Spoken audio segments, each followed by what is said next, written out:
Sejam todos bem-vindos ao VoaCast, primeiro episódio de 2025, e hoje com eh, a feliz, a feliz presença do meu colega Marcos Oliveira, diretamente de São Paulo. Fala pessoal, cara, prazer estar nesse primeiro podcast, primeiro de muitos, né? Marcos Oliveira, CEO da Voa Delivery, e hoje com um spoiler aqui muito da hora, né? Pedrão, olha que legal, galera. A nossa nova identidade visual saindo do forno diretamente para voar aí nas ruas né, nossa nova marca. Bacana. Hoje nós estamos com um convidado aqui muito, muito, muito especial também. É um episódio muito especial, estou muito feliz. E e ele nada mais, nada menos do que é proprietário de 8 operações. 8 operações. Cara, que loucura. Ele começou a falar, já me deu um pouco de cansaço aqui, a gente tem que entender e, na verdade, investigar mais como que ele consegue, né, manter essas operações Eu tô bem. cheio de dúvidas aqui, cheio de interrogações. O papo vai ser muito da hora. Alex Souza, muito obrigado por ter aceito o convite e estar aqui com a gente. Ricardo, muito obrigado pelo convite. É sempre um prazer imenso falar de uma paixão que eu carrego já há 20 anos, né, desde quando entrei nesse segmento, me identifiquei muito com ele, e é apaixonante. O segmento é muito apaixonante. Então, toda vez que alguém me convida para falar do que eu amo, é muito prazeroso. Então, agradeço o convite e também a quem está assistindo, espero dar algumas contribuições dessa experiência, dessa vasta experiência aí ao longo de 2 décadas. Para atribuir e melhorar cada vez mais o nosso segmento, fortalecer e realmente, geralmente quem vem para o nosso segmento, vem para a realização de um sonho. E sempre quem abre um restaurante, ele tem um sonho. E geralmente esse sonho ele pode ter 2 caminhos, né, ou um desastre ou realmente, a realização, a formalização das realizações dos sonhos, né. Então isso é muito importante dizer e eu acho que no dia de hoje a gente vai conseguir agregar bastante em algumas dicas preciosas aí que o pessoal pode levar para o restaurante e refinar um pouquinho mais a sua gestão. Acho que vai ser um papo muito muito produtivo. Que legal, com certeza. E agora, aqui entre nós, né, 20 anos de experiência, então tu começou cedo pra caramba, né? Fala aí. Ricardo, eu vou contar como eu entrei nesse segmento, cara. Eu entrei com caído de paraquedas. Eu fazia universidade aqui em Florianópolis, na UDESC, e trabalhava com marketing e publicidade nessa época. Trabalhava numa agência. E o FII tinha férias de verão, entre dezembro e fevereiro. E muito novo para eu fazer um dinheiro extra essa época, eu topei fazer um free durante 90 dias, que é o período de experiência dentro de um restaurante, como atendente. E foi a partir daí, né, que me despertou bastante interesse e também por uma visão lá atrás de um antigo chefe que olhou para mim e falou assim: "Cara, você tem que vir trabalhar conosco. Não dá para você estar fora do segmento. Tu se deu muito bem, tu desenvolve muito bem, tu gosta de pessoas, gosta de servir, então faz todo sentido você vir". E aí, a partir desse momento, eu em março, né, foi até fevereiro, em março eu tive uma proposta desse local, saí da agência e comecei a trabalhar dentro, de restaurante. E de lá para cá nunca mais saí. Cara, que legal. Foi na faculdade, então? Foi na faculdade, eu tinha Aí, como tu tem essa anos, hoje eu tenho 40 anos, né, eu comecei no segmento mais ou menos com 20 anos, entrei nesse setor, né. E foi ganhando experiência, eu costumo dizer, nada melhor do que experiência. Eu acho que o ambiente que nós estamos inseridos, as pessoas que nós nos conectamos, são fundamentais para o nosso crescimento. Mas estar aberto às experiências do dia a dia e tirar proveito de cada situação, cada desafio, cada obstáculo que aparece para gente, é a melhor forma de aprendizado, né. E eu sou uma prova viva disso. Já passei aí por bastante situações e ao longo do tempo e conseguir desenvolver, e sair delas ou tirar proveito de todas as situações de uma forma muito, muito bacana. Manezinho da ilha? Eu sou paulista, eu Paulista. sou natural de Bauru, cidade interior de São Paulo. Vim de lá, vim para Floripa para fazer a universidade e acabei ficando, nunca mais saí. Legal. Formou? Qual Formado, era o curso? eu fiz educação física na universidade.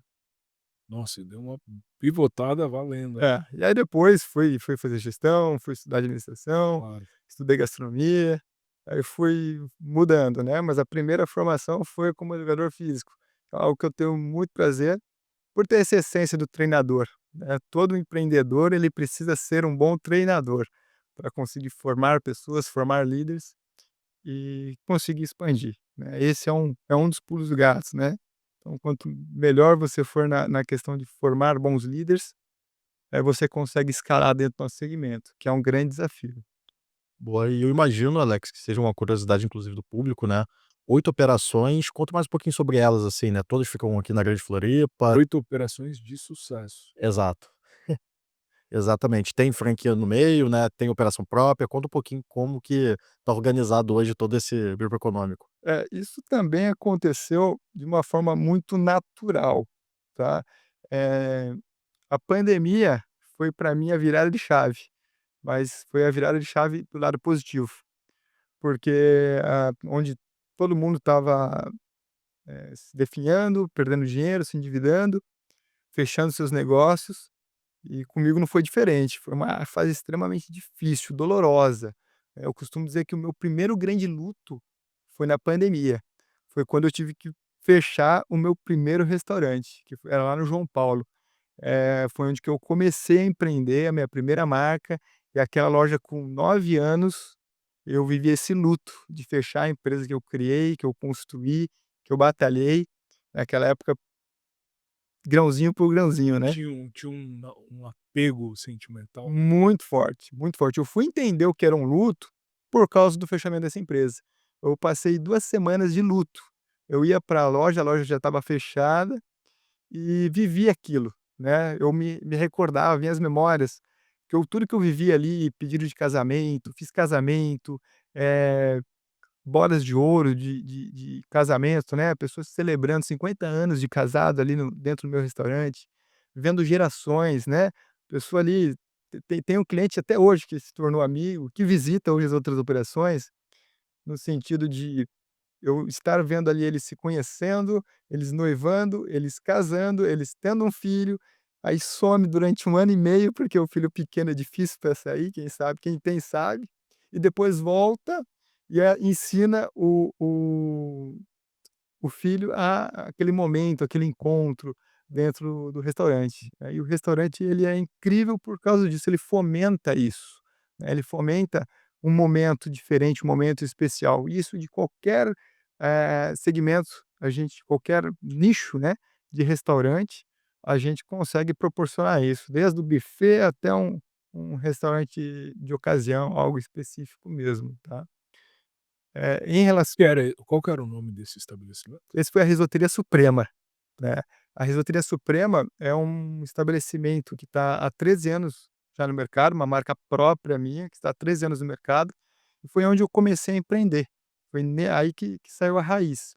Isso foi durante 10 anos, né, ali na pandemia, que realmente que deu essa virada de chave, que vieram outras oportunidades e eu comecei a expandir um pouco mais, porque eu estava vendo a necessidade, e muito no sentido de otimizar custo, né, sempre otimizando custo. Olha, uma operação dentro da outra, eu acabava vendo muito a questão de: "Olha, eu não tenho 2 operações, eu tenho uma", né. Sempre olhando de forma isolada, mas tendo um contexto de forma agrupada, geral, né. Eu falei assim: "Olha, em um parâmetro geral, as coisas têm que estar fluindo, tem que estar rentável, tem que estar, sustentável", né.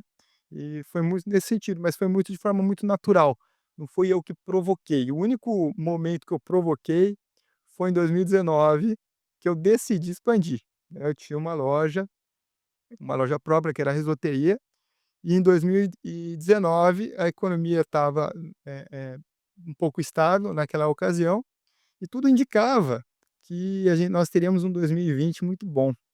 E aí nesse momento, eu decidi expandir entrando para food hall.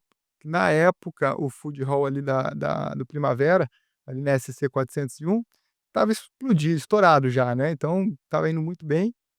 E eu falei assim: "Olha, eu vou para aí porque é para lá que a bola está indo". E uma coisa que eu sempre busco entender é quais são as novas tendências, né, não o que está acontecendo agora, o que que está por vir. E nessa ocasião, em 2019, eu enxerguei que ia explodir os food halls, aqui na nossa região. E fui e assinei contrato com o Caplatz, né, como uma promessa para São José. E entrei lá com a Risoteria Suprema, foi uma negociação bem difícil naquela ocasião, porque a W. Kirish, eles têm um conceito muito bacana, ele tem valores muito sólidos em relação a isso, então eles são muito cautelosos com o que eles fazem negócio, e naquela ocasião eu não tinha muita proximidade com eles, foi através de um outro colega de restaurante que eu acabei me aproximando com eles, e nesse momento eu finquei bandeira ali. Infelizmente veio a pandemia, Isso foi final de 2019 ou início de foi 2020? em 2020, né, o food hall ele inaugurou em 2020. Provavelmente foi Ali janeiro e fevereiro então, isso. porque a pandemia estourou em março. Em 2019 eu assinei o contrato. A redotoria vai para São José. Iniciamos toda a parte de obras e construção da loja ali, do box, e começamos em janeiro fazer uma divulgação, né, estava começando a divulgar que estava chegando uma marca que já estava há 9 anos no mercado e estava indo para São José como com a sua segunda unidade. E quando foi em março, a loja toda pronta, 100% pronta, nós recebemos a notícia do lockdown. E aí, por medida de precaução, o shopping tomou a decisão de não inaugurar a área, né, ali da alimentação. O Caplatos decidiu, nós estávamos todas as operações estavam inaugurando naquele momento. E aí, por medida de precaução, eles falaram assim: "Olha, nós não vamos inaugurar, vamos manter as lojas fechadas e vamos entender o que vai acontecer". E foi uma medida muito sábia naquela ocasião. Achando que ia ser coisa de uma semana, né. Na época todo mundo pensava assim, né, Hã. todo mundo pensava assim. E nessa ocasião, aí em junho,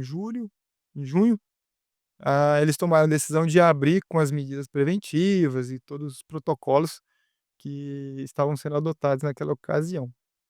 Abrimos com delivery de forma muito cautelosa, devagar, e foi acontecendo, né. E depois de um ano, aí continuou a pandemia, foi quando eu estava saindo da primeira leva da pandemia, né, final de 2020. Sim. E 2021 nós abrimos o Guacamole. Em fevereiro de 21, abrimos o Guacamole um ano depois da pandemia, né, a hora que tinha dado aquela baixa e as coisas teoricamente, iriam voltar a acontecer. Esse é o momento que tu sai daquilo que tu construiu para assinar com uma franqueadora. Exatamente. O intuito da risoteria para ir para food hall era franquear a marca. A intenção inicial era franquear a marca, porque eu acredito que o risoto, ele é um produto muito democrático, né. Eh, eu conheço pessoas que não gostam de camarão, mas eu não conheço pessoas que não gostam de arroz. Então eu comecei a brincar com risoto e fazer risoto de tudo que é sabor, né, quando eu Tu mesmo construí. construiu os Sim, pratos. eu Pela em determinado momento, eu estudei bastante lá no início da marca, né. Estudei bastante em relação à gastronomia, comecei a me interessar, contratei excelentes chefs, né, e fui me aprimorando na gastronomia, fui estudando, zerei tudo com os cursos do Senac, fui estudar Le Cordon Bleu, aprendi bastante coisa, e fui colocando em prática, né. Então, a experiência do restaurante a gente foi aprendendo e colocando em prática na parte da gastronomia também. E aí nessa ocasião eu queria entender um pouquinho mais como que era essa relação de franqueado para franqueador, né. E eu achei muito coerente, né, estar entrando numa franquia para entender um pouco melhor isso. E foi uma grata surpresa, porque existe um viés, e eu pensava muito assim no início, né, de: "Olha, eu vou pagar royalties para servir comida, eu já sei servir comida, por que eu vou pagar royalties? Será que vale a pena? Será que não vale a pena?". E se você escolher uma franquia certa, uma marca certa, o royalties ele se paga 2, 3 vezes, tá, então o royalties fica barato, né. Que o Breda lá não me ouça esse momento, né, mas Possivelmente ele vem gravar com a gente também. legal. Porque, existem muitas negociações por trás, existe todo o investimento que a marca já fez no histo na no histórico da marca, em relação a consultorias, em relação à estruturação, em relação a toda a experiência de mercado que traz, toda aquela bagagem que traz. Se você souber tirar proveito disso, entender que é uma relação mútua, né, eh tende a ter uma facilidade muito grande. Não é garantia de sucesso, mas tende a ter uma facilidade para que o negócio funcione. Então, uma marca como o Guacamole, que é uma marca sólida no mercado, uma marca bastante capilarizada, uma marca que está no gosto das pessoas, acaba viabilizando, ainda mais com todas as negociações que a marca possui, acaba viabilizando muito em relação a royalties, né, o royalties acaba se pagando só pelas negociações, né, então quando vem com know-how, funciona muito bem. Então a primeira dica é tome cuidado com a franqueadora, escolha a franqueadora certa. Eu acho que essa relação, eu quando fui abrir o Guaca, eu fui com uma expectativa muito baixa, é por isso que Hum. eu fui surpreendido. Eu não gerei expectativa, porque era um momento de pandemia. Todas as empresas, né, estando no segmento da gastronomia ou não, tiveram que enxugar a sua estrutura. Então, na época, a franqueadora também enxugou a estrutura dela e eles foram muito sinceros nesse momento. Falaram assim: "Olha, a gente está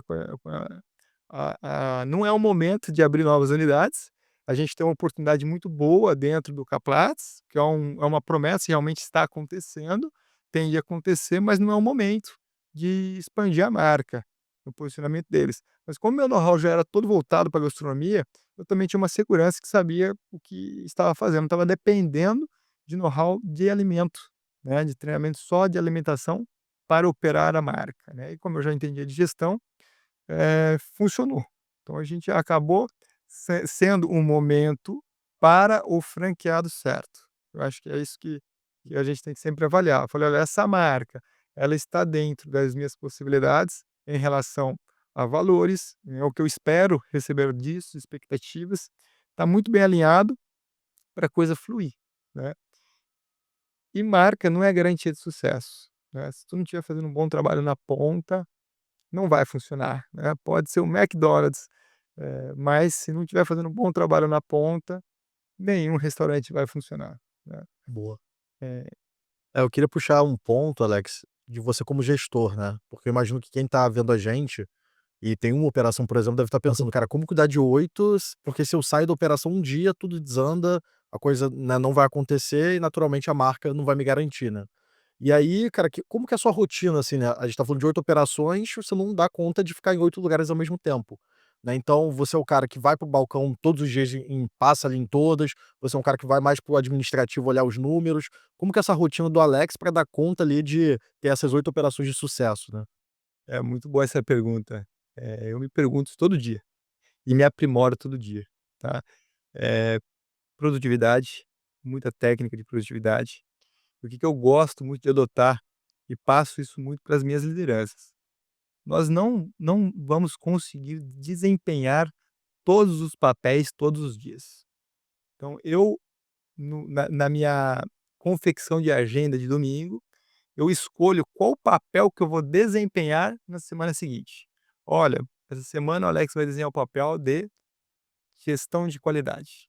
Então ele vai estar muito mais voltado com olhar para todas as operações em relação à qualidade, como é que está os feedback dos clientes, como é que está a ponta lá saindo o produto, vamos fazer um cliente oculto, e vou lá e começo a trabalhar e crio plano de ação em cima desse papel específico, né. Na outra semana eu mudo. Olha, o Alex ele vai ser agora um investidor.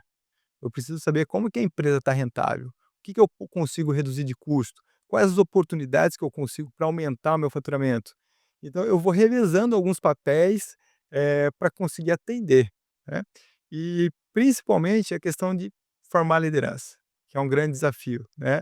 Hoje as pessoas estão, eh, muitas, né, que entram no segmento, acabam entrando sem o propósito ideal, sem o propósito adequado, sem se formar, se capacitar, se tornar, um bom profissional no nosso setor, e acaba sendo por passagem, né.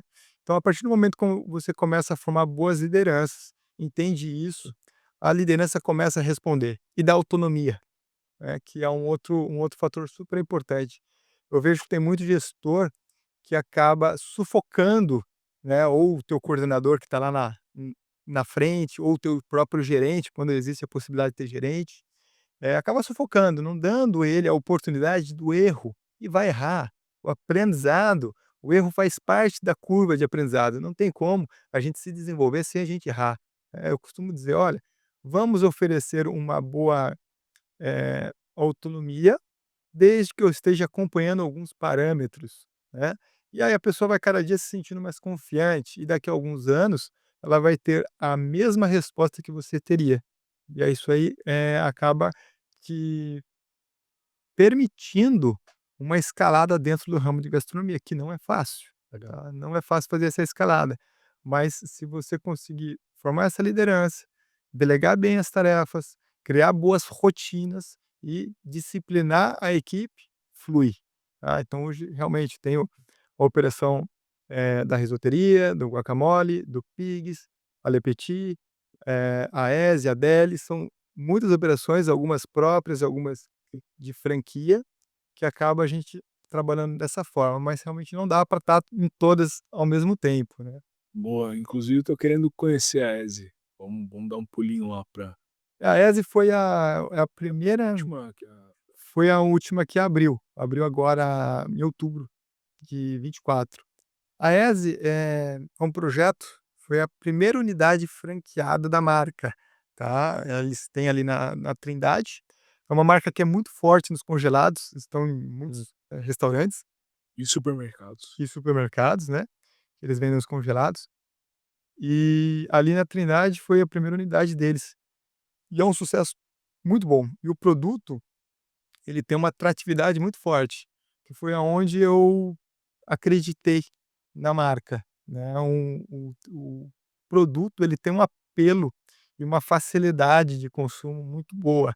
Então ele dá muito fit com um público grande, né, favorecendo que a marca performe. E O Marcos ele puxou para o viés da gestão, eu vou voltar, porque eu tenho uma dúvida relacionada a franquias, depois eu tenho 2 perguntas, então eu vou voltar para o lance das franquias, depois a gente volta para esse caminho da cultura, tá. Eh, Tu falou que a ESE foi a última operação que tu abriu e é uma franquia, que por sinal é a primeira unidade, né. exa Cara, o guacamole, vamos pegar o caso do guacamole. Tu era um cliente e fã, e já conhecia alguém lá dentro? Tu era só um cliente fã e não conhecia ninguém? Ou tu não era nem cliente, e como que foi a decisão de comida mexicana, sabe? Essa é a minha dúvida, assim, pra quem quer abrir franquia. Como que tu por que tu olhou para o Guaca? Tu já conhecia alguém lá dentro? Foi tipo um tiro no escuro? Como é que foi essa decisão, assim? Legal. Como eu conheci o Baca, né, primeira coisa que me chamou a atenção no guacamole quando ele chegou em Florianópolis, ali na beira-mar. Nessa época eu era gerente de um restaurante muito próximo ali.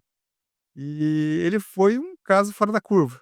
Deu muito movimento, por quê? Porque ele tinha um viés do entretenimento, ele Sim. criou uma experiência muito bacana, e então teve muito sucesso. Então essa foi a primeira vez que eu olhei para ele, né, com um olhar, Acendeu a luzinha ali, né? acendeu uma luz e falei assim: "Olha, eu como concorrente na época", não era a época da risoteria ainda, tá, atuava em outros restaurantes, e falei assim: "Olha, ele tá levando meu público", né, que eu era Mas tu gerente. atuava em restaurante de comida mexicana? Não, não atuava em restaurante de comida mexicana. Então nesse foi a primeira vez que eu olhei pra ele, tá. Depois, eh, eu comecei a enxergar algumas possibilidades que a comida mexicana traz, né. A comida mexicana em si é uma comida de rua, é uma comida é democrática, é fácil, você pode comer ela sem compromisso, não tem aquela questão de talheres, é uma comida que a gente come muito com a mão, mesmo. E isso começou a me acender outras luzes no sentido de, para dentro de um food hall, é uma proposta muito adequada. Como eu já estava no food hall com um viés de um restaurante formal, né, que a risoteria precisa de talher, tudo, muito mais uma refeição efetivamente, do que um lanche, um petisco, né, é um complemento, eu comecei a enxergar com uma grande possibilidade, porque ele iria ter um apelo muito forte para um outro tipo de público que tinha dentro do food hall. E foi aí que eu falei: "Olha, acho que tem uma oportunidade de negócio ali".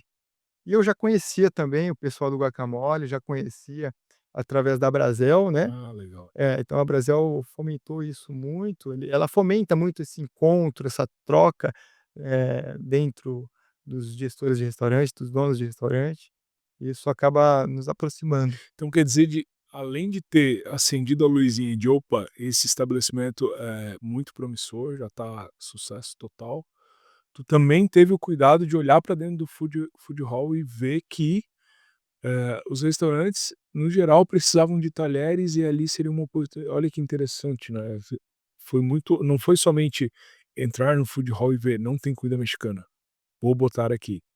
Não, tu ainda pensou além. Todos os outros precisam de talher, a comida mexicana talvez não Exatamente isso. E aí quando hoje eu vou fazer análise, obviamente com um crivo muito mais técnico, né, a gente começa a enxergar o que as pessoas não enxergam, né, qual que é a experiência que ele vai ter ali dentro, o que que ele vai precisar, o que ele vai procurar, ou quando ele estiver, em um outro momento, porque o food hall, acho que a grande qualidade do food hall é você atender o mesmo público em vários momentos. Então, olha, é o mesmo segmento, mesmo target de clientela, mas ele está ali no almoço, um executivo, ele está ali no happy hour, ele está ali num jantar, né, junto com a namorada, com a esposa, e ele está ali no final de semana com a família, né, festejando. Então, o food hall ele proporciona, né, vários momentos, e a gastronomia está em todos eles, e sempre vai estar, né. E se você conseguir trabalhar e enxergar as oportunidades que o público vai precisar dentro do espaço que você está, ou da região, ou principalmente que o público está buscando, tu sai muito na frente em relação a isso, né. Então, legal. esse para mim foi o grande viés. Olha, eu não tô abrindo um concorrente meu, né, o guacamole não é um concorrente da risoteria, pelo contrário, ele é um complemento. Então, a hora que a pessoa não está ali para o jantar, ela está ali mais para um lanche, ela vai para o guaca, ela vai para as outras operações. Como todas as outras operações também foram nesse viés, né. Até a creperia também tem muito essa pegada, né, que eu costumo dizer que eu enxergo a creperia como um intermediário, né, um estabelecimento que tem a risoteria, que ela é mais formal mesmo, a pessoa quer ter uma experiência, muito mais gastronômica, né, que como que foi a composição do prato, que sabores que a gente construiu ali, qual que foi a arquitetura do prato, e o guacamole, que é o contraposto, né, de enxergar uma estrutura muito mais voltada para algo democrático, fácil, né, sem compromisso. O crepe ele veio para intermediar isso, né, a creperia, ela está num posicionamento muito entre a risoteria e o guacamole, é o que eu enxergo, né, dessa forma. Então, o crepe ele favorece você comer muito mais vezes, por exemplo, do que risoto. As pessoas escolhem uma ocasião específica e vai lá comer o risoto. Em algum momento uma, compete com a outra das 2 operações? Olha, eu vou ser franco contigo, dentro de um food hall, todo mundo é concorrente. E não, né. Por quê? Porque o destino é o food hall, né, o destino é esse, a gente fortalece isso, e é para ser assim. É uma experiência única, né, a experiência que o food hall oferece. E nós estamos ali para complementar essa experiência, de fato. Existe, uma certa canalização ali de uma operação para outra, em certo termo, né, porque o food hall ele também tem uma cautela muito grande na questão de montagem do seu mix. Então ele não permite que um outro mexicano entre na mesma praça, que um outro restaurante muito similar ou com uma proposta de experiência na direção entre no espaço, para justamente não derrubar uma outra operação que já está funcionando. Mas eu trabalho muito com ciclos, né. Hoje eu entendo que as pessoas elas têm um roteiro gastronômico, né. Tem algum momento que você vai querer ir num japonês, tem algum momento que você vai querer ir no teu italiano, e se você começar a pensar, você vai pensar assim: "Olha, quando eu penso em pizza, em qual pizzaria que eu vou?" Sempre vai ser uma, né, a gente não vai cada semana ou cada vez em uma pizzaria diferente.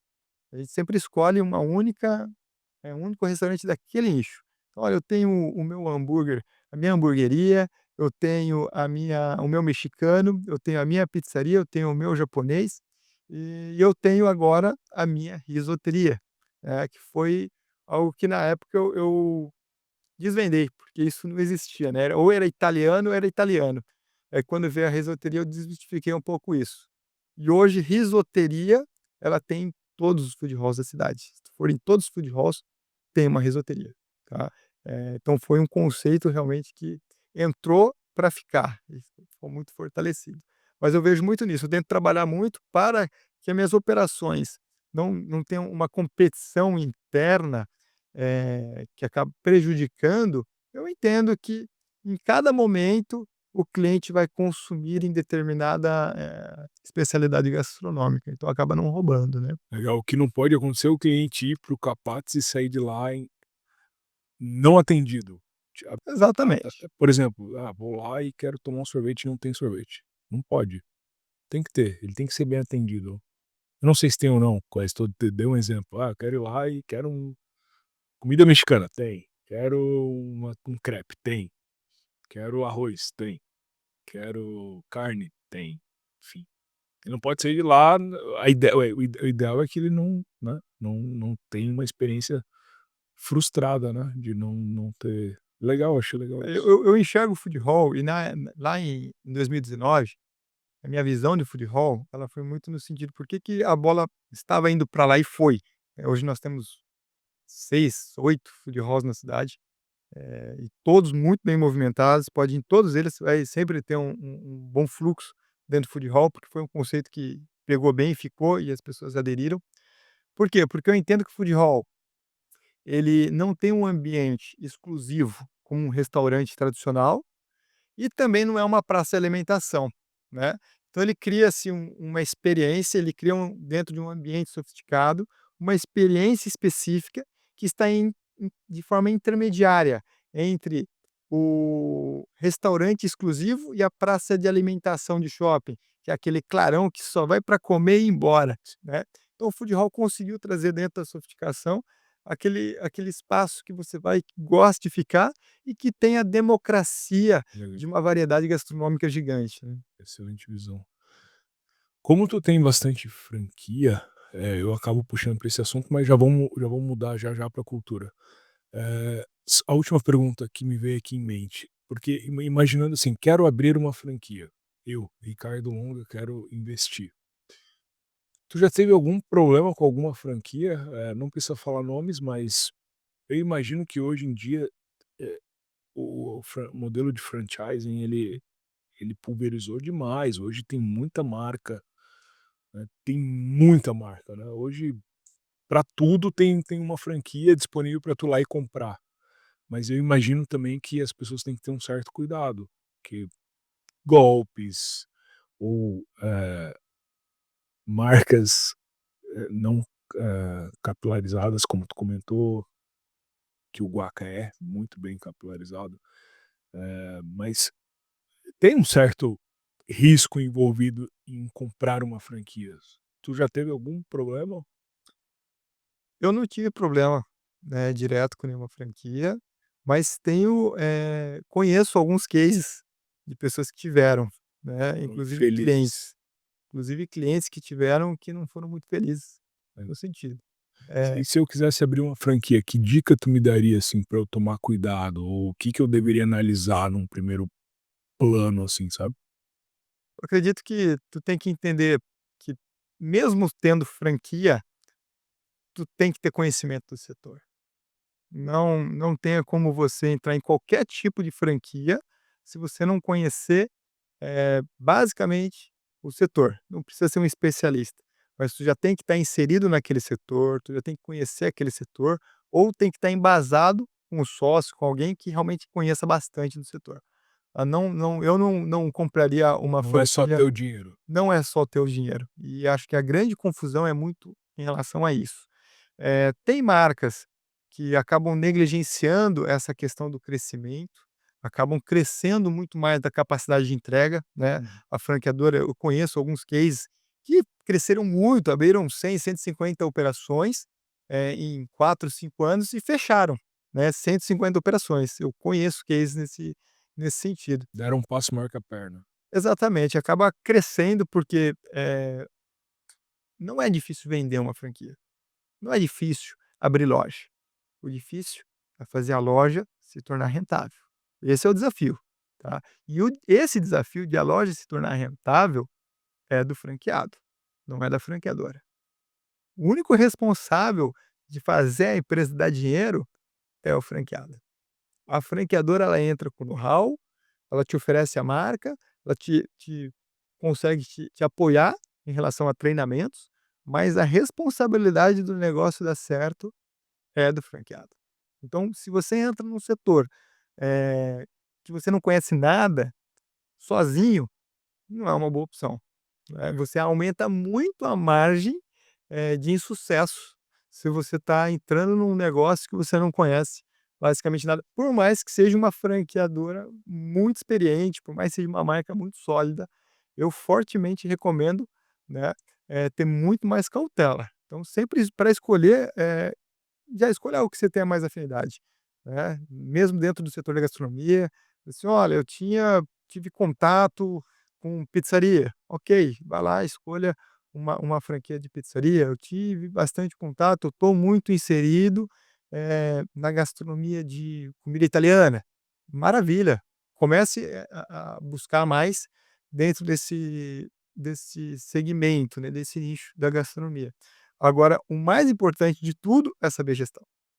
Não faz restaurante sem saber gestão. Não tem como, E tá. quando tu abriu a risoteria, tu trabalhava em outra risoteria? Não, né? Não, eu não trabalhava em outra risoteria. Eu já estava há uns 5 anos, né, eh, 4 anos gerenciando uma rede, na cidade, tinham 4 lojas, então eu me aprofundei muito na questão da gestão. Boa. Aí eu fui abrir meu próprio negócio, aí eu escolhi, eh já era inserido muito na gastronomia, porque eu já estava no mercado, já tinha muito conhecimento de gestão de restaurante, aí eu fui escolhi um nicho, que era um nicho que eu ia era promissor, eu entendia que era promissor, me chamavam de louco na época, porque falavam assim: "Olha, não tem tanta gente para comer risoto na cidade, não tem como você abrir um restaurante especializado, focado em risoto". E eu provei o contrário, né. Eu costumo dizer que tem um colega meu que na época falou para mim, falou assim: "Pô, Alex, tu fez algo que, eu nunca imaginaria, tu criou uma demanda", né. Então a gente foi lá e cavou o espaço e criou essa demanda do risoto. Legal. Mas tu começou como atendente lá atrás, né? Comecei como um atendente de veraneio, né, na temporada. Então, isso conecta com a pergunta que eu já vinha trabalhando aqui sobre cultura. Porque uns episódios atrás foi comentado que, as pessoas não têm mais aquele desejo de seguir carreira. Começa ali no atendimento, aí auxiliar de cozinha, daqui a pouco chefe de cozinha, e almeja cada vez crescer mais dentro do estabelecimento. As pessoas elas buscam esse trabalho pela facilidade de entrar nesse mercado como atendente ou como auxiliar de cozinha e tal, mas para um freela, para uma renda extra, uma renda complementar, porque está fazendo faculdade para outra carreira, que não tem nada a ver. Assim como entregador também, né, uma moto, um capacete, uma bag, vai fazer o trabalho, mas visando outro propósito de vida, né. Então quer dizer, tu começou como atendente, e aí foi para gestão de uma rede, e aí montou o teu negócio. Então quer dizer, tem um caminho aí que dá para trilhar? Tem muitos caminhos. Eu cito muito, eu sou paulista, né, Ricardo, e eu cito muito o mercado de São Paulo, da gastronomia da capital, porque ali é uma escola. Se você entender dessa forma, você pode entrar num restaurante, isso há 10, 20 anos atrás, eu fiz um período que eu fui para a capital e fiquei lá, antes de abrir meu restaurante, entendendo aquele mercado e para conseguir estar muito mais munido de conteúdo, de experiência para abrir o meu próprio negócio. Mas São Paulo tem muito disso. São Paulo você começa num restaurante como o Cumim, né, que é aquele cara que só vai tirar o lixo e levar para a rua, e vai ficando, e vai ficando, e vai ficando, e vai indo, e vai subindo. Então, em mercados já consolidados e que leva a gastronomia mais a sério, isso funciona muito bem, né. A pessoa entra no restaurante sabendo que vai ficar ali, vai fazer uma carreira durante 20, 30 anos, e é aquilo ali que vai ser para a vida dela. E ela consegue atingir muito resultado com isso. Por quê? Porque ela entra sabendo onde ela quer chegar. O maior problema do nosso mercado ainda é que as pessoas estão de passagem, né. Então a pessoa ela vai lá para fazer um extra, né, para quebrar um galho. E você citou a questão do entregador. Eu tenho um amigo, eh, que ele era entregador, Ricardo. Ele era entregador. Ele era na época ele é motoboy, e ele atendia o banco, e minha esposa trabalhava no banco. Então eu tenho essa lembrança em relação à entrega. E não era porque ele é entregador que ele fazia menos. Pelo contrário, ele era um entregador de extrema dedicação. É um entregador exemplar. Por quê? Ele tinha muita pontualidade em relação à chegada do seu trabalho, a condução, a forma como ele dirigia, a forma como ele conduzia cada cliente, como tratava cada cliente. E ele ficou durante 5 anos trabalhando no banco em relação a fazer as entregas que o banco precisava. E a gerente viu muito potencial nele, nesse sentido, porque era uma pessoa que tinha valores, estando na moto, ele tinha valores que o banco buscava. E ofereceu uma vaga para ele, né, para ele entrar e começar a trabalhar no banco. E aquilo mudou a vida dele, porque quando ele nesse momento que ele entrou como uma função muito modesta dentro do banco, porque ele não tinha experiência, deram essa oportunidade para ele, ele já começou a ganhar o dobro que ele ganhava em cima da moto, e de uma forma muito mais, naquela ocasião, mais amena, né, não pegava chuva, não pegava sol, só que foi isso que proporcionou. E o restaurante ele traz muito isso. Eu aprendi a negociar dentro do restaurante, né, atendendo meus clientes, entendendo a necessidade dos meus clientes, trabalhando com eles, percebendo isso. Então isso me levou bagagem para a vida, para eu conseguir me formar hoje e ser quem eu sou, mas muito nesse sentido. Então, não é o que tu está fazendo, é quem você é. Então se você é um motoqueiro, um motoboy, que faz entregas e trabalha com dedicação, com afinco, coloque o teu propósito dentro do que você está fazendo, que com certeza você vai ir para qualquer lugar, vai atingir todos os objetivos. Eu acredito fortemente nisso. Legal. Então existe também aí uma meia culpa, vamos dizer assim, do estabelecimento proporcionar essa carreira, né. Eu imagino que tem muito estabelecimento que não proporciona.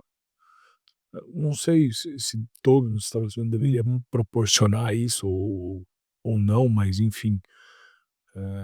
Mas o profissional entendendo que ele pode chegar lá, é muito mais fácil ele ter uma paixão por isso e de fato isso virar a chave na vida dele, do que às cegas, né. Tipo: "Ah, entrei ali, vou ser atendente e tal, mas o restaurante também não fala que eu posso chegar lá". Aí Então eu queria complementar, na verdade, já com uma pergunta que é: como você consegue fazer isso hoje no mercado que a gente sabe que as margens são apertadas, né? Então, diferente, sei lá, de um banco, muitas das vezes que o pessoal coloca bônus, coloca esses, né, incentivos fortes financeiros e aí a coisa acaba encaixando, como é que você consegue criar essa perspectiva, né, que tem que casa com a perspectiva financeira num mercado de margem baixa, né, que você também não tem tanta maleabilidade ali de oferecer salários muito altos e etcétera. Eu gosto de falar para todo novo colaborador que eu converso em primeiro momento, que a minha política é política de ganha-ganha. Então se a casa está ganhando, todo mundo está ganhando. E deixo isso muito transparente. Eu aprendi a trabalhar com planilha aberta, né, quem é de restaurante há mais tempo, antigamente eu passei por isso, né, eu entrei no restaurante e não tinha isso.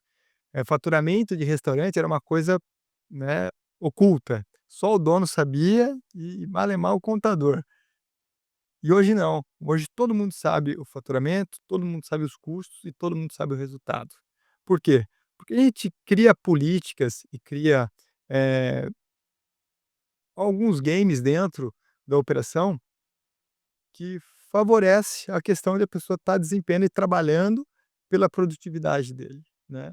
Então a partir do momento que começa a ganhar consciência e começa a colher o próprio fruto que está plantando, a cultura começa a mudar nessa questão. Então eu trabalho muito forte nisso. E da mesma forma como: "Olha, esta operação não está tão rentável quanto deveria". Então a gente vai lá e estabelece um plano de ação. "Olha, a gente precisa fazer isso, isso, isso". Hoje eu tenho facilidade para falar, porque eu posso fazer comparativo entre outras operações. Olha, esta operação, ela está atingindo esses resultados e a equipe está colhendo esses frutos, porque há 3 anos atrás plantaram, porque há 3 anos atrás, né, construíram para colher hoje. Então fica obviamente um pouco mais fácil, mas nenhum resultado se constrói a curto prazo. E as pessoas tendem a querer o resultado a curto prazo, né.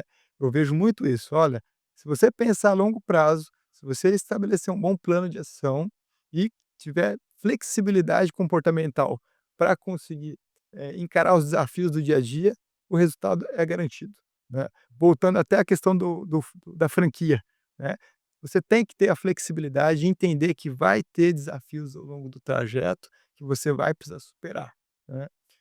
Eu já perdi noites e noites de sono quando tinha algum problema.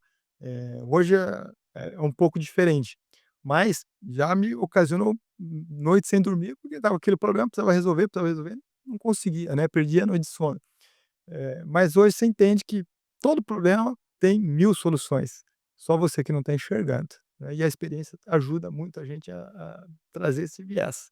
Começar a enxergar muito mais, as oportunidades do que os obstáculos. E a partir que a gente começa a construir isso, fala assim: "Olha, os resultados aparecem de forma muito intensa". E indiferente de resultado com equipe, indiferente de resultado financeiro, indiferente de resultado com o cliente, sempre vai acontecer. Legal, Alex, assim, acho que você emendou um ponto que é fundamental, tá? Hoje você tem 8 operações diferentes, nichos diferentes, né, características de produção diferente, com delivery, etcétera, com franquia, sem franquia. Quais são os indicadores ali no seu dia a dia, trazendo de novo a sua rotina, né, como gestor, que você olha para padronizar e conseguir comparar essas operações, né? O que que você olha ali na planilha, nessa planilha aberta, né, que você consegue falar: "Opa, restaurante A está indo bem, restaurante B tem alguns desafios", e assim por diante?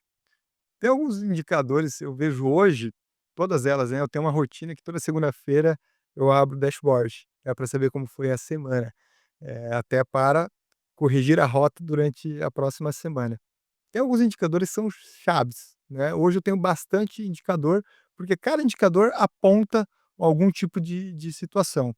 E tem alguns indicadores que eu recomendo muito, que são o chave, muito em relação a volume de clientes, volume de atendimento. Olha, como é que está o número de atendimentos, número de clientes em loja. Isso influencia bastante. Isso nos aponta algumas vertentes, né? Olha, o movimento baixou em loja, porque choveu, o clima, condições climáticas, porque tinha algum feriado, porque abriu algum novo restaurante e a demanda está indo para lá, o que que é que está acontecendo? Então todo indicador ele vai apontando algumas possibilidades para a gente. Mas número de clientes, ticket médio, faturamento por período, tá? Eu tenho hoje segmentado, como eu tenho as lojas, quase todas elas trabalham muito almoço e jantar, eu segmento o meu faturamento. Olha, quanto que a loja está faturando no almoço e quanto está faturando no jantar. Isso é super importante para saber esse fluxo. Ticket médio, né, para saber o quanto que está indo. CMV é a raiz, né, da lucratividade do restaurante. Então o CMV tem que estar na ponta da língua o tempo todo, tem que saber o custo. Eu tenho uma forma, né, bem forte de controlar o CMV, que é pela compra, né. Olha, eu vou comprar o que eu vou vender na semana seguinte, eu não vou comprar diferente. Então a gente lá na empresa, hoje eu tenho uma pessoa que faz as compras de todas as lojas, e ela tem meta de compra. Olha, você pode comprar até X volume, né, não pode comprar além disso para cada loja. E isso depende muito da expectativa de venda da semana. As compras, a gente tem alto giro de inventário, compra toda semana, tem coisas que compra 2, 3 vezes na semana, porque sempre está girando, girando, girando bastante. Mas principalmente voltando a indicadores, faturamento por período, número de clientes, ticket médio, CMV, custo de incentivo, né, falando de delivery, é uma coisa super importante, é custo de incentivo, custo de logística, né, para entender como que a operação tá indo. Isso é um fator que a gente também monitora ali semanalmente, né, quanto a gente qual que é o custo de logística que eu tive com os entregadores, que a gente trabalha com a Voa, com todas as operações tem a Voa Delivery. Como é que está o custo para o faturamento, né, para entender se, olha, entrou na dinâmica, eu precisei dar mais bônus para os entregadores, como que cada operação está reagindo com isso. Então isso é fator crucial para ter uma lucratividade boa. Em relação a incentivo, né, de marketing, campanha de cupons, alguma situação assim, e inventário. Legal. São os principais indicadores. Quanto eu tenho em estoque, isso eu quero saber toda semana quanto que eu tenho em cash dentro do estoque. Legal. E quando eu imagino, né, quando um indicador desse está fora do padrão ou está fora do esperado, né, você precisa desenhar um plano de ação, né, a nível de correção. Hoje, como que você decide se você só vai delegar, né, para o responsável da loja a correção, se você vai descer um pouco mais no operacional para entender ali com ele, como é que é esse fator de decisão seu, da sua postura com esse plano de ação? A gente tem, ciclos de verdade, né, então tem reuniões gerenciais semanais. Isso a gente traz, né, esses indicadores para geralmente gerente de loja, coordenador, para conseguir estar mostrando o que está acontecendo com a loja, né, e qual foi o plano de ação, né, a ser tomado, quais medidas que a gente vai precisar tomar para corrigir essa direção, né, e também que isso não ocorra futuramente, porque às vezes pode ter sido algum descuido operacional e acabou afetando mudou o indicador, né, em relação à operação. Então, sempre com, reunião gerencial e também monitoramento. Poxa, se semana passada eu tive problema com aquele indicador, eu criei o plano de ação, vou ficar monitorando um pouco mais de perto ao longo dos próximos dias para saber se vai continuar com essa tendência ou se realmente eu estou conseguindo mudar o jogo dentro desse parâmetro. Pô, famoso quem não mede não sabe. Exatamente. Boa, boa. Te fazer uma pergunta, como que tu tem muito desperdício na tua cozinha, nas cozinhas? Como que tu faz essa gestão? Isso foi um desafio grande, tá? Por quê? Porque você só controla CMV se tu tiver uma gestão de desperdício muito eficiente, né. Uma das coisas que eu fiz dentro da minha cozinha, todas elas, foi porcionamento, porcionamento padrão, né. Foi um dos viés muito forte. A gente acaba tendo um pouquinho mais de mão de obra, né, e a gente acaba ocupando a mão de obra que seria ociosa em determinados momentos, né. A gente sabe que, olha, das 15h às 18h não tem tanto fluxo. Então, nesse momento, eu posso estar fazendo o porcionamento, posso estar, monitorando melhor. Então, isso ajudou muito a esse controle, né, fazer esse porcionamento para evitar o desperdício. E quase todas as operações, né, a maior parte dos itens, são feitos à la carte. Então, isso é diferente do buffet. Com exceção aos eventos que eu faço, que são com buffet, nesse caso não tem jeito, a gente realmente já mede, é um almoço específico, um jantar específico que se estabelece em buffet, então você já sabe o quanto que você vai ter de desperdício, isso já é mensurável também. E só que isso já está calculado na conta antes, de você abrir o evento, né. Mas no restaurante do dia a dia, porcionamento padrão hoje é uma das formas mais seguras e a outra dica é meta de compra. Controla o quanto você compra e regula as medidas que você está colocando dentro de cada prato, para saber se está, equivalendo à ficha técnica, né. Então essas 2 coisas são, assim, ouro, né, muda jogo mesmo. Saber quanto que tu pode comprar. Olha, essa semana eu posso gastar no máximo R$ 15.000 com todos os fornecedores. Então você só pode gastar R$ 15.000. E aí você pede o pedido e vai controlando, para você ir ajustando isso fino. Boa. Quando tu falou sobre, abrir a planilha, já me veio logo uma pergunta de cara, assim, tem franqueadora que não permite isso, por exemplo? Não conheço, É, não conheço, legal. assim, até Isso porque, essa mais uma parte decisão do franqueado. eu acho que essa parte as experiências que eu tenho com franqueadoras são muito no sentido de sempre de aconselhamento, sempre nos aconselhando a seguir o caminho que tem mais chance de dar certo. E nunca vi nenhuma franqueadora que: "Olha, não pode mostrar para ninguém, não Legal. pode", pelo contrário, né, sempre tentando fomentar o engajamento de equipe, funcionando. E às vezes, inicialmente as pessoas não entendem muito, né. Olha, ok, tá faturando muito. A partir do momento que começa a entender o quanto que tá saindo, a pessoa, né, acaba jogando contigo, porque sabe que não é só a entrada, existe um alto custo do restaurante para se manter, os insumos são muito caros. Vê se eu tô certo na minha linha de visão aqui, mas é muito próximo de tu tornar teus colaboradores literalmente teus sócios. Porque se o estabelecimento ganha, eles ganham. E se eles não produzem, ninguém ganha. É isso aí. O meu sonho de consumo era só ter sócio, não era ter funcionário, só ter sócio. Por quê? Nesse sentido? Porque eu vim de como funcionário, né. Eu não nasci dono de empresa, minha família não é dona de empresa, eu fui o primeiro a empreender dentro da minha família, a ter esse viés empreendedor, então não venho de berço disso. E para mim, é muito importante ganhar junto, né, crescer junto. Se eu estou usufruindo aqui, o meu colaborador também está tendo algum tipo de benefício. Então para mim é super importante esse ganha-ganha, porque é valor pessoal, né. Eu quero ver as pessoas crescerem, se desenvolverem, e eu costumo dizer para todo colaborador: "A sua experiência para mim sendo positiva dentro da empresa, eu atingi meu propósito, né. Você entrou de uma forma e saiu um pouquinho melhor. Eu consegui entregar meu propósito. De alguma forma você vai para o mercado um pouquinho melhor do que você chegou para mim". Então a minha tendência é sempre, ajudar as pessoas a se desenvolverem, a enxergarem isso e estando no mercado, e para se tornar um mercado mais competitivo, para tornar o mercado mais, eh, valorizado, né, a nossa profissão ser cada vez mais valorizada dentro de restaurante, desse segmento.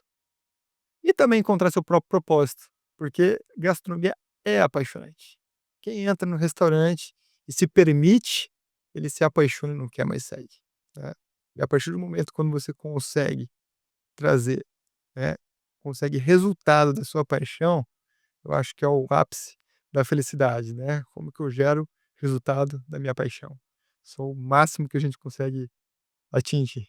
E muda o jogo quando tu pega teu funcionário, colaborador, e ele, quando tu vê, ele literalmente vestiu a camisa, ele é o dono, ou se porta como proprietário do teu estabelecimento. Isso vira o jogo total, né. Vira completamente. Eu costumo dizer: "Olha, não tem como eu pedir para o meu colaborador pensar como eu", né. Todo dono de restaurante gostaria disso. "Olha, por que que os meus funcionários não pensam como eu?". Porque você acha que está pensando de uma forma, mas você não está pensando de uma forma, da forma como você gostaria. Então comece a conduzir a cultura da empresa, a fortalecer a cultura da empresa, desta forma, entenda quais são as prioridades, as suas prioridades, Estabeleça prioridades a longo prazo, não a curto prazo. Olha, minha prioridade hoje é sobreviver. Muitos restaurantes falam para mim, né, dona Isa: "Ó, minha prioridade hoje é sobreviver". Pois é, esse que é o problema. E aí você vai passar 10, 15, 20 anos tentando sobreviver e não vai conseguir atingir resultado. Então dá um reset aí, contrate consultor, contrate apoio, peça ajuda, que vira o jogo. Sonhar pequeno e sonhar grande é o mesmo custo, né. Exatamente. Eu acredito muito nessa frase, acredito muito nisso, e às vezes só você não está enxergando as possibilidades. Restaurante não é vender comida, não é sobre vender comida, né, é sobre atender uma necessidade, atender um desejo de um cliente, fomentar, né, eh, aquele momento, aquela experiência. Então não é só sobre alimentar a pessoa. É. Eu estava ontem conversando com uma dona com uma proprietária de um estabelecimento aqui da cidade, e a gente estava conversando exatamente sobre isso. Não é sobre ter o melhor produto, é sobre entregar a melhor experiência, a melhor realização. Então, por exemplo, me indicaram uma pizzaria aqui na cidade, que ela é extremamente rápida, e eu virei cliente assíduo por isso, porque eu não consigo mais esperar 1 hora e meia, 2 horas para comer uma pizza, não consigo mais.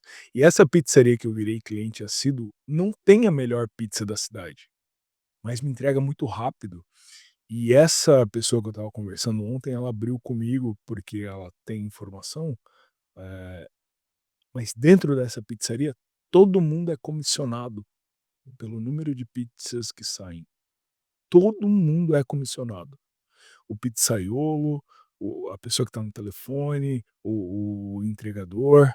Olha que interessante. É muito essa pegada de trazer eles para o game, os colaboradores. Cara, quanto mais a gente entregar, mais todo mundo ganha. É bem esse viés, né, essa questão do ganha-ganha. Eu saliento um cuidado que eu aprendi por experiência, né. A gente precisa aumentar faturamento, mas com rentabilidade, com controle de CMV. Por quê? Porque faturamento não é igual lucro. Sim, E isso é algo muito difícil para o colaborador entender, né. Fala: "Nossa, a gente dobrou o faturamento. Hoje nós temos recorde de faturamento". Ok, como é que foi a questão do desperdício?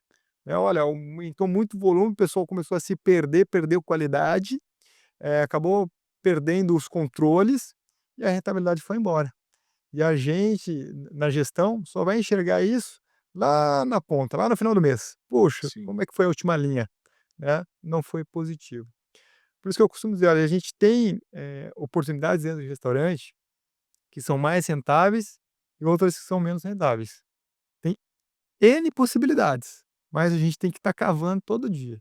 E engajar a equipe para, gerar resultado, para gerar uma cultura que fomente o resultado, é essencial, Ricardo. Eles têm que entender, têm que respirar, né, essa cultura dia após dia, tem que entender por que está ali e precisa colher resultado. O gestor, ele é responsável pelo resultado da operação, tanto para ti quanto para os colaboradores. Então, nesse momento, o colaborador tem essa responsabilidade de mexer, dentro dos indicadores, mexer, fazer os ajustes necessários na operação para que funcione de forma adequada, né? Para colher resultado. Por quê? Porque o funcionário, ele não tem acesso a isso, ele não tem essa experiência. Olha, o dono está mexendo nessas posições, ele está mudando o cardápio, está fazendo uma engenharia de cardápio aqui, mexendo alguns itens, tirando alguns itens, eh, que são populares, mas não são rentáveis, justamente para fomentar a maior rentabilidade do restaurante.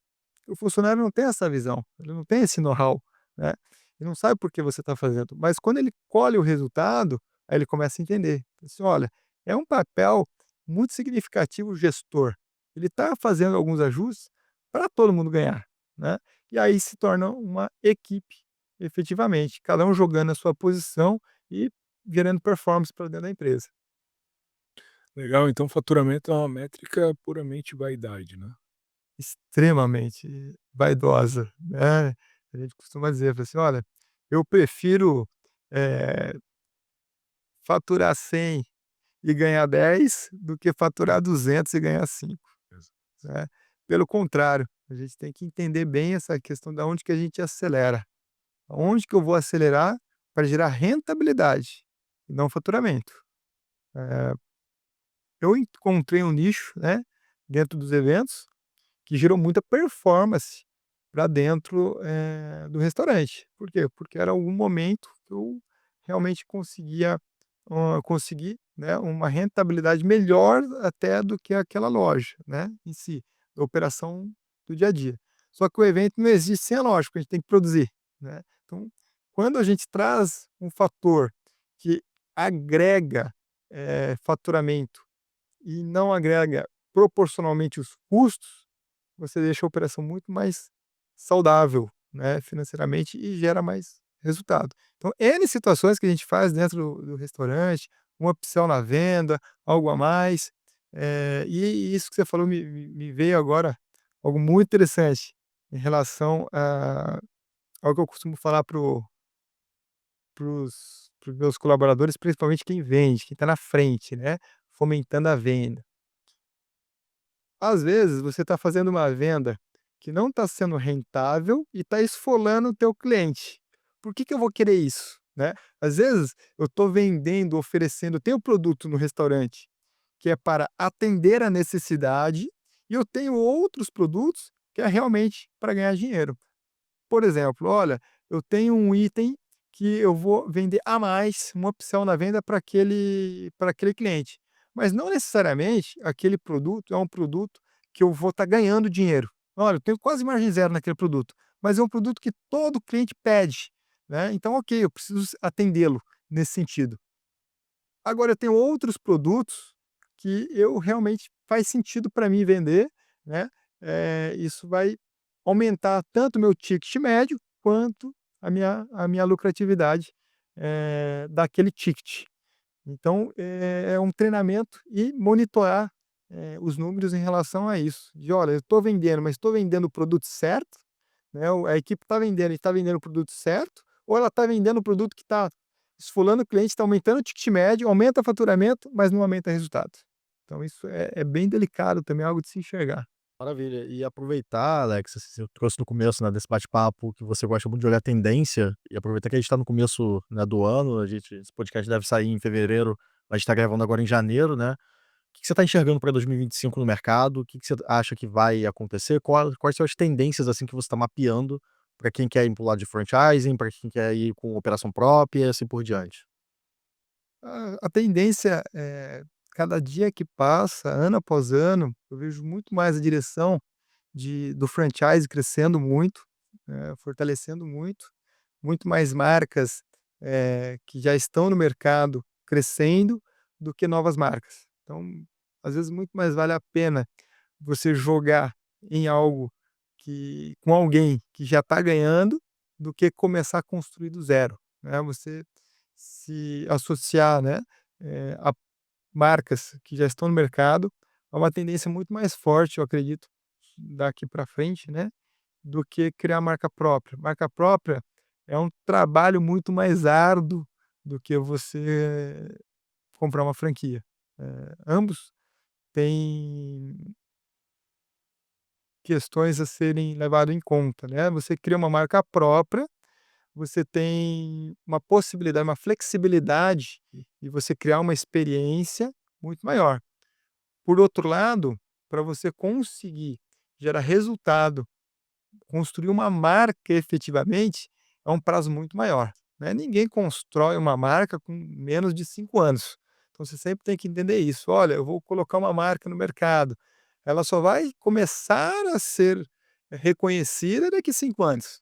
Então você está disposto a trabalhar os próximos 5 anos para construir a sua própria marca? Qual que é o propósito disso? Olha, não, meu propósito é eu começar a empreender, é eu não ser mais funcionário, sair do CLT e ir para o ramo da alimentação.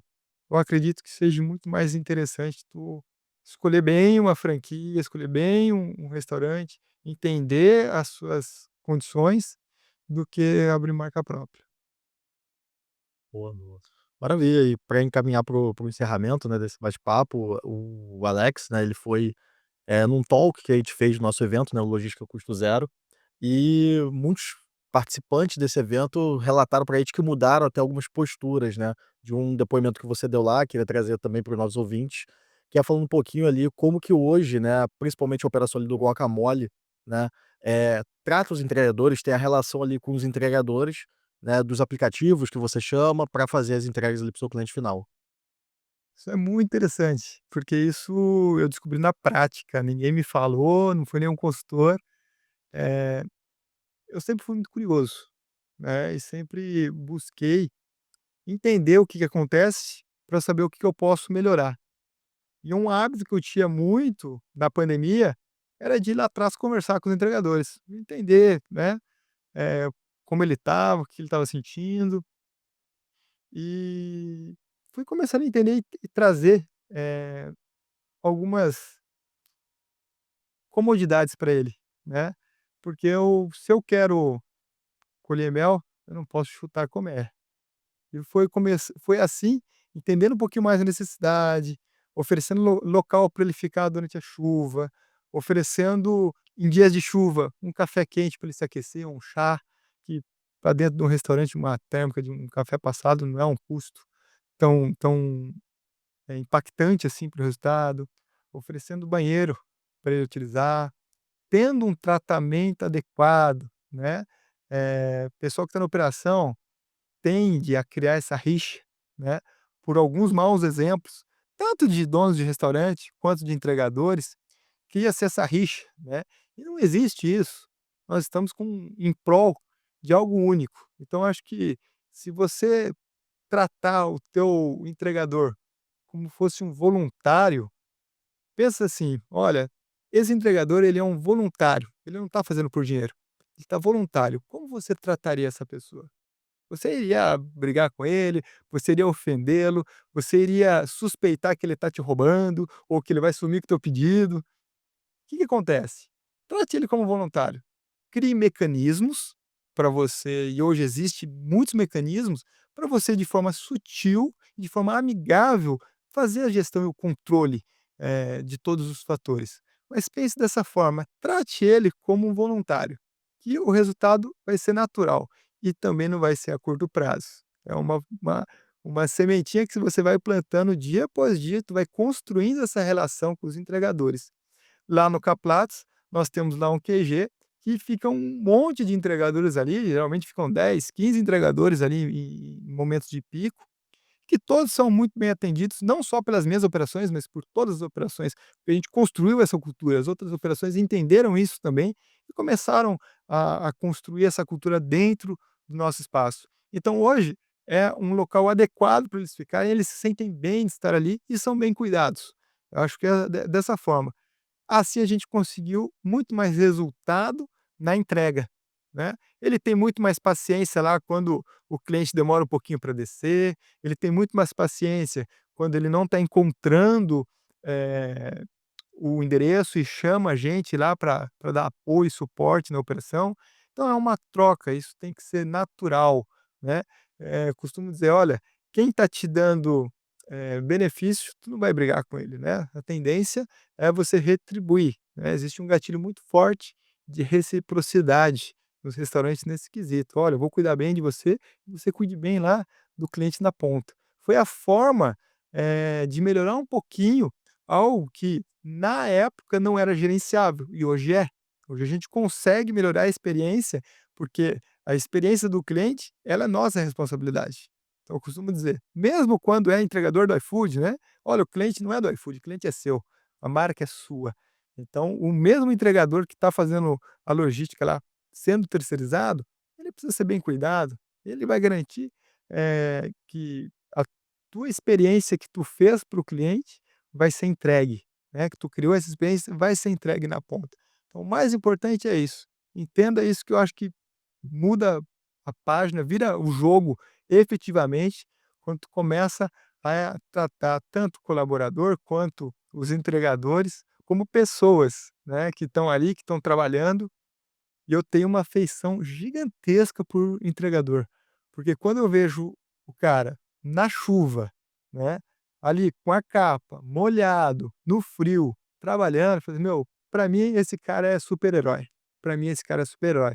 Tá, eh, vencendo todas essas adversidades para conseguir executar o ofício dele ali. Então, para mim, esse cara tem que tirar o chapéu para ele, né, porque ele está fazendo, algo extremamente difícil, duro.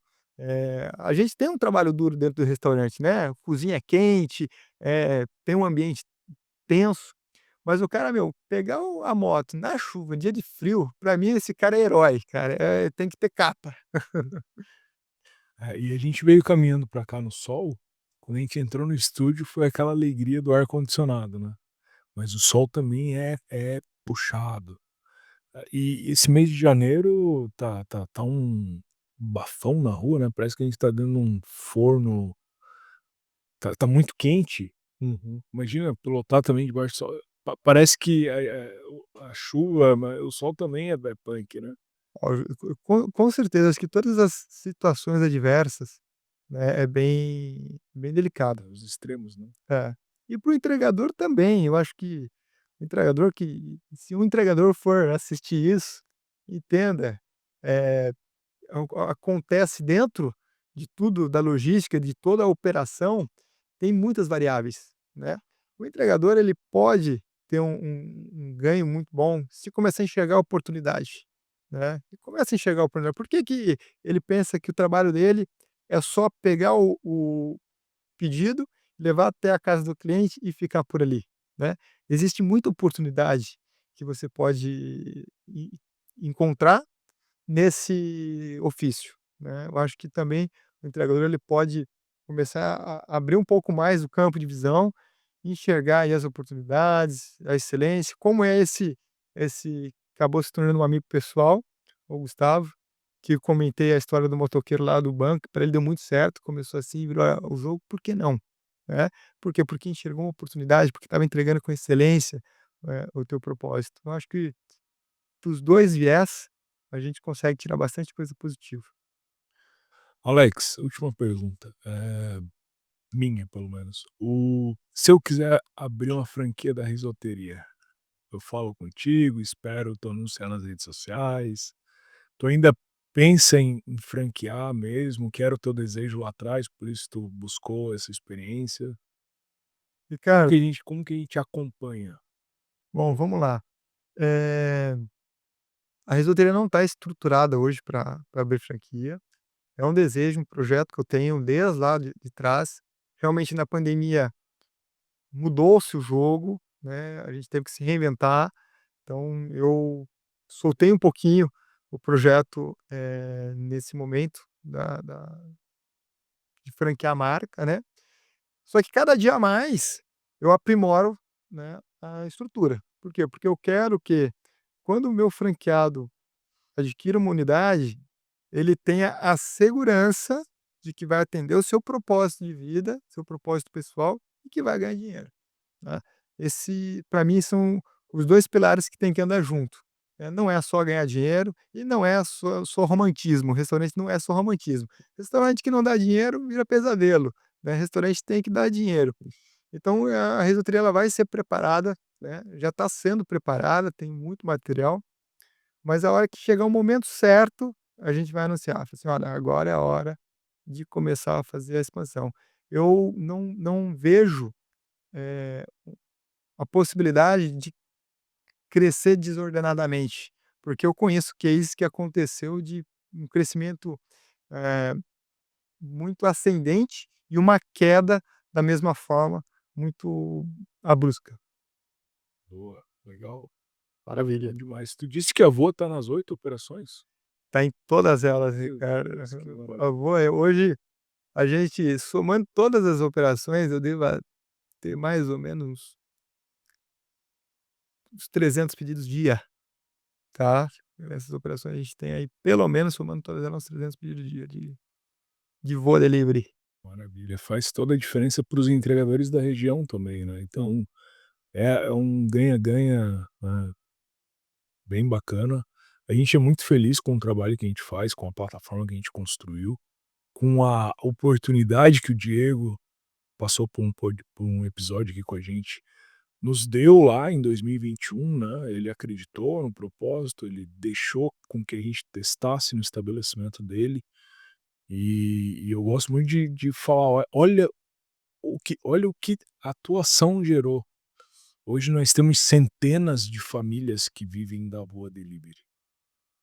E todo mundo ganha, né, todo mundo ganha, tipo, a gente tá a gente tá mudando vidas, a gente tá impactando vidas. Pô, a gente é muito feliz saber que a Voa te ajuda, que ajuda o teu cliente, que ajuda a tua operação, e muito feliz de poder te dizer que as tuas 8 operações mudam vidas do lado da sobre 2 rodas. Então acho que eu queria Sem deixar isso sombra aí. de dúvida, eu acho que é essencial essa tua colocação, né, que vem muito do que eu acredito, né, de estar trabalhando por algo maior, né. Nós não estamos aqui simplesmente para alimentar, nós estamos para servir. Eu acho que isso é muito forte, né, e o Voa tem esse viés, eu vejo o esforço que vocês fazem, as mudanças, né, com tanta frequência, os ajustes, ah, esse trabalho do dia a dia, né, que não é fácil, esse vencer todos esses obstáculos, de ter uma empresa que consiga funcionar, que consiga entregar, que consiga conectar 2 pontas que sempre teve essa distância gigantesca, né. Então eu acho que a Voa Delivery tá num caminho muito promissor e eu acho que, sem sombra de dúvidas, vai deixar um legado aí sempre pra gente. Legal. Marcos, obrigado por estar junto comigo nessa, maravilha. Alex, obrigado por ter vindo até aqui, tá. Obrigado, querido. Obrigado pelo teu tempo.